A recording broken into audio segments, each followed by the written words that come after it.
does 9-0 mean for Talking Text? What does it mean? What does it stand for? 9-0. Magu. You know what, for them? What? Ano? For them. For them.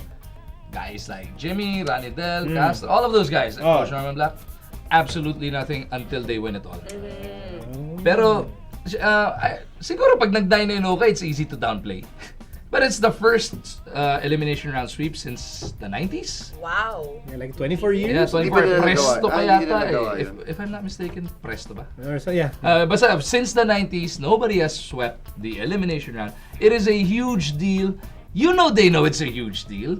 Na naglaro sila ng last game, wala pang import, but they still went for it. These are the guys who won the first back-to-back Philippine Cups in 27 years na hindi pa nakontento doon. Kinuha pa yung perpetual trophy for a third consecutive Philippine Cup. Na galit last conference na hindi sila nagkaroon ng pagkakataon na maka-apat na sunod na Philippine Cup. These are guys who want to etch their names, that team name, that group name, into the PBA annals. It is a huge deal na nag-9-0 sila. They have been invincible, pero until they win it all, those guys will not be satisfied. Well said. Charles. I think this just means that they have an advantage in the next round, which is what they work hard to get. Home court all throughout sila. Medyo. Home court. Two game, twice to beat Did advantage. he just get Magud? No, I didn't. No, that's not Magud. Parang San Antonio, di ba? They clinched number That's one. not Magud. But if you look at it, they're in their longest streak now without a championship. 3 conferences long. Yeah, for them, that's a drought. That's a drought. Sa Sa kanila, Napakatagal na. And they seem very angry. Not naman angry, but they're out with fire, with a vengeance. Like, yung sabi nga ni Magud, they didn't do too well last conference. And it's fun to see them like this. It's fun to see them na yung... May galit. with May the fire in their eyes. I mean, the last 2-3 They conferences, played parang impeccable basketball. Sarap panoorin. medyo out of character sila. I mean, not the usual Talking Text we see, but this conference definitely back. They're scary. I wouldn't want, if I were in the PBA still, any team wouldn't want to play them in the playoffs talaga. Kung makaiwas ka sa Talking Text, you'd be happy because they're looking good and they're gonna be tough. So hindi lang yung number 8 iwasan mo, pati yung 4-5. Yeah, Mag 3 or 6 ka na lang you para sa 2 ka mapunta, no? Sa next round. It's tough. And the way it's looking right now, it might be Sammy Coffee Talking Text. Because right now, Sammy Coffee's at number 4. That's gonna be a great interesting. You'd Grudge match. you'd probably choose the Hawks, no? Kaysa medyo. Susie, what does it mean? 9-0 at the end of the elimination round. Let's just look at like this conference. For a team to go 9-0 is huge, but for in an import conference and then sabay nawalan ka ng import ng 2.5 games and you're still spotless. Ano? Ilan? Gano'n siya katagal? 1.5 lang. 1.5. Twice! 1.5. Silent Okay. Magud. Pag kami napansin ka na, ikaw na. Ito I'd rather get Magud than get Charles. Pero abangers.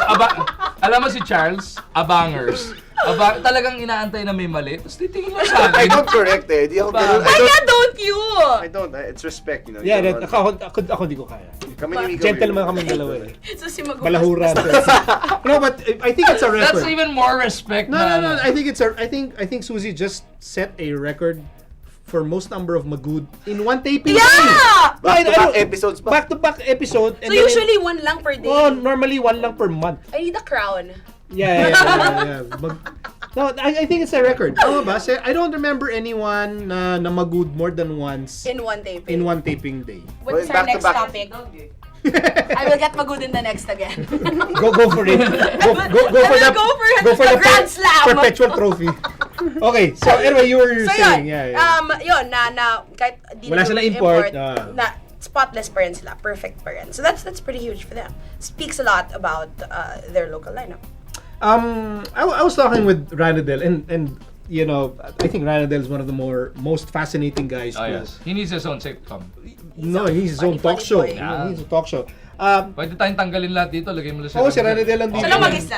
Magbabasa lang. I love that. And I was actually surprised na they really took yung elimination nila last conference, it took it bad.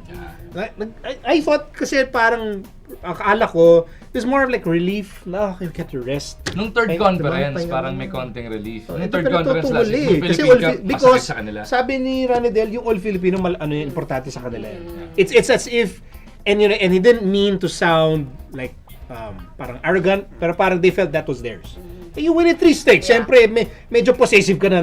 Those guys are 5-time Philippine Cup champions. They're tied with Crispa for second most. They were triple tied with Sanmig/BMX/Pure Foods.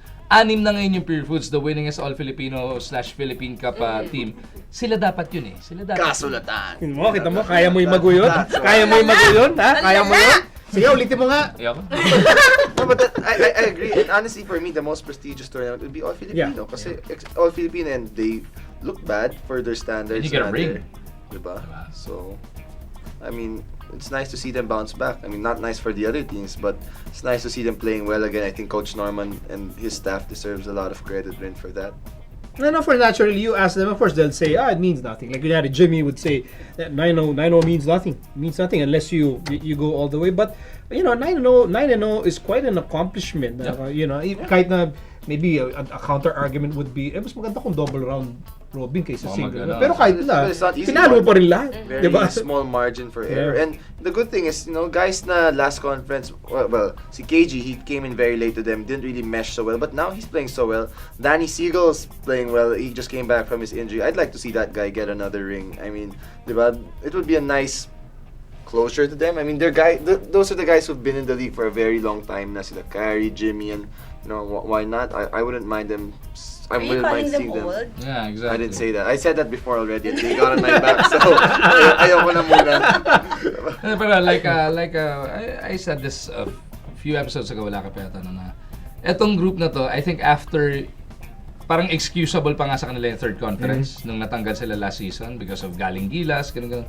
Pero yung Philippine Cup, pagkatapos sila matanggal nun, after all of the backlash and everything na nagalit sila, nagkaroon ng question eh. Some quarters were asking na, is it time to break this group up? Is it time na mag-rebuild na? Is it time for Talk and Text to start rebuilding again? I think this group took it to, pinersonal nila na, teka lang. Kaya pa namin magkakasama. And I think that's what that really brought them even more closer together. Yeah, to prove Charles wrong na we're not old. Yeah, exactly. Dahil kay Charles yun eh. And to prove Magurong na hindi dapat sila, hindi ako nagsabi nun. pagwatak-watak, di ba? Sabi ko lang na may nagsabi. Actually defended that. No, kaya? Hindi, kaya pa yan. Prove I it! did. Prove it! Jimmy knows. No! Gano'n kami ni Jimmy. He follows me.